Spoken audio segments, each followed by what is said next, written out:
Duchamp is known to use mundane everyday objects and call them art. He called them ready-mades. Ready-mades describe artworks made of manufactured objects, chosen by the artist, stripped off its utilitarian function and presented as art in order to give it new meaning. In Fountain, Duchamp turned a urinal upside down and displayed it as an artwork. It is to be seen from an artistic lens. Hence, its original purpose is removed. Its title gives new ideas on how the urinal could be seen differently. Here, we can see how ready-mades open new ways of making art. They allowed artists to toy with the inherent meanings and connotations of the objects, invite viewers to look at them differently and place new meanings on them. Duchamp also used assemblages of ready-mades. He was influenced by synthetic cubism's collage of real objects like newspaper articles and cigarette packs, in an attempt to incorporate art and life. Just like collages, assemblages allow for interesting juxtapositions of objects, creating surprising retinal and conceptual results, giving new meaning to the objects and the art-making process itself. Duchamp wanted to challenge the notion of what is art, and his works inspired many pioneers of postmodern art, such as minimalism and conceptual art. His most influential yet radical notion was that art should emphasize on the ideas over the aesthetic qualities. This shift from retinal to intellectual subverted the traditional notion that beauty is a defining characteristic of art. This is seen in his artworks. He chose ready-mades of visual indifference, things that are ordinary, dull, functional, so commonplace that you hardly notice they were there.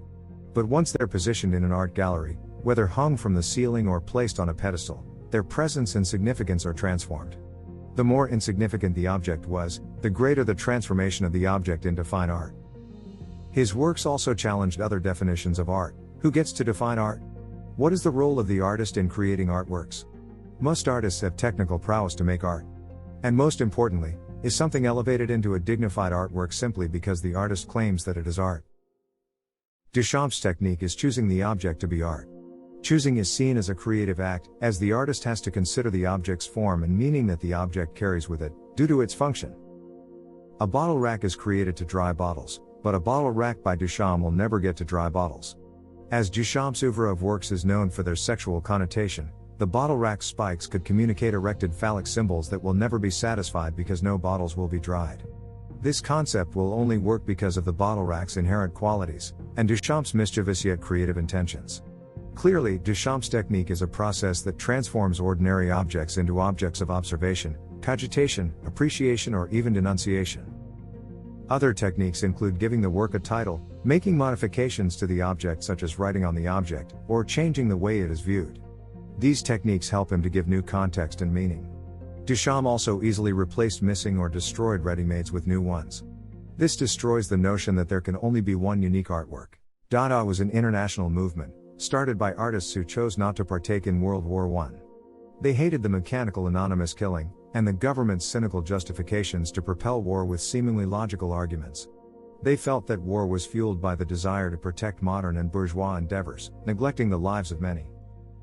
In protest to technology, bourgeois conventions and warmongering politicians who claimed to be rational, Dada artists used art as their weapon to create illogical, contradictory and senseless artworks that mocked materialistic and nationalistic attitudes. Their artworks would go against bourgeois sensibilities. They will be ugly, shocking, irrational, and generate difficult questions about society, the role of the artist and the purpose of art. While this approach may not abolish the war or the political power structures in society, they could confront viewers with the ironies of society, and invite them to join the social and political criticism. Duchamp joined this conversation in New York, by creating his own ready-mades, as he challenged the definition of art in his own way.